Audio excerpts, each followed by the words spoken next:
Well, thank you for joining me at this week's weekly update. We're going to talk about a topic we haven't talked about in a while, tariffs. Is the new rounds of tariffs different? If you haven't been paying attention, the previous set of tariffs that were in place for almost the last year, a little over the last year, were found to be unconstitutional and are set to be phased out. And the administration responded by putting in a very similar set of tariffs. So instead of a 10% global tariff, essentially, we're going to have a 12.5% tariff on 99% of the goods we import already. Very similar. So is it different? It's a little bit higher, obviously, but it is different this time in the way it was proposed. People forget, and I don't want people to draw the wrong conclusion. I think this story has mostly gone under the radar, and for good reason. It's not the surprise that we got during Liberation Day. Liberation Day, the market fell 19% peak to trough on that news. The formula that came out the very first day when it was announced was very confusing to people. People didn't understand why they were going to be done. They weren't sure what was ultimately going to be the end result. Businesses were thrown for a loop. People had known tariffs were coming, and they talked about worst case scenarios being 5% global tariffs, and it turned out to be 10. It was very, very tumultuous. That's not the case this time. The new rounds of tariffs ultimately are fairly similar to what they were before. Now, remember, we're a large economy, $34 trillion of economic growth every year. That's huge. And we import about $4 trillion worth of stuff. Now, most of that is energy. So about 1.7 of it, give or take, is actual goods that are subject to things like these tariffs. At 10% global tariffs, that's $170 billion, which is a lot of money. There's no question about that. But $170 billion, that's assuming every supplier, every buyer, no one does anything to try to mitigate any of these costs. That's over 34 trillion. It's like a 0.5%. It's like a 0.5% one-time increase in the price of everything, which is inflationary, no question.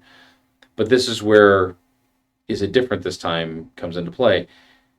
We've lived with these tariffs now for a little over a year, and I'm going to take a look here and show you exactly how they've affected inflation. But importantly, when they first were in place, when economists were surveyed over for future surveys, they thought inflation today would be closer to 5 or 6% as a result of the tariffs. That's a huge number, and nobody wants to see inflation that high. Right? That's not good news. And we just come off of 9% inflation just 3 years prior. So it was a big call, and that's why people were very concerned about it. But let's look at what actually happened over that period of time. So this is a chart of inflation. This is headline inflation. Let's go through a couple of things here. Energy is the green section. Purple is food at home.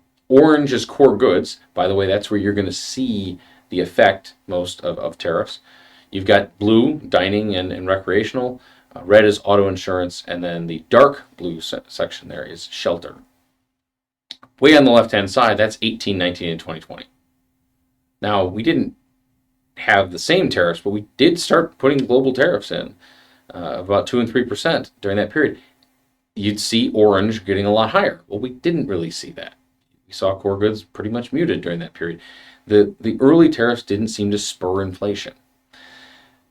The next administration, and sort of in that 2021 area, we got core goods inflation, but not as a result of tariffs. Most of the tariffs were left in place, and they were actually strengthened for the most part.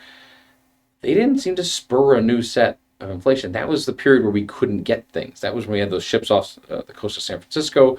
That's when you couldn't buy things because everybody was missing $1, $2 part that hadn't come in yet. That was the choice. You either had to wait or pay more, and people chose to pay more. That was that inflationary period.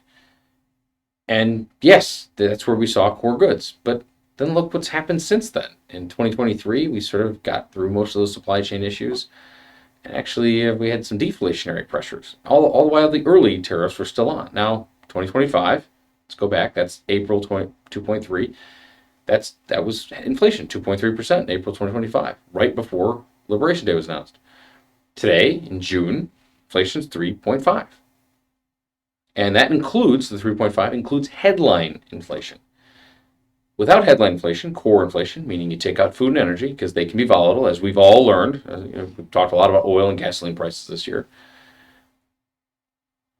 Inflation is 2.6. So we went from 2.3 to 2.6 over the course of a little over a year, and we've had the tariffs in the entire time. So did they result in 6% inflation, 7% inflation? No, we're not even close.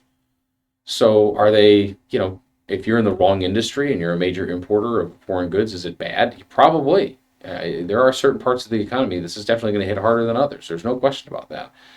But is this the thing that derails the U.S. economy and sends us into a spiraling recession? Our postulate a little over a year ago was absolutely not. And our postulate today is absolutely not. And now there's actually less surprises to go with it. So we're more confident that that could be the case. Hopefully that answers a little bit about what we're talking about from an inflationary standpoint. With that, I'm going to let everybody go. Make sure to read Why Nations Fail. I'll link in the description below. Thank you for joining me today, and we'll see everybody next week.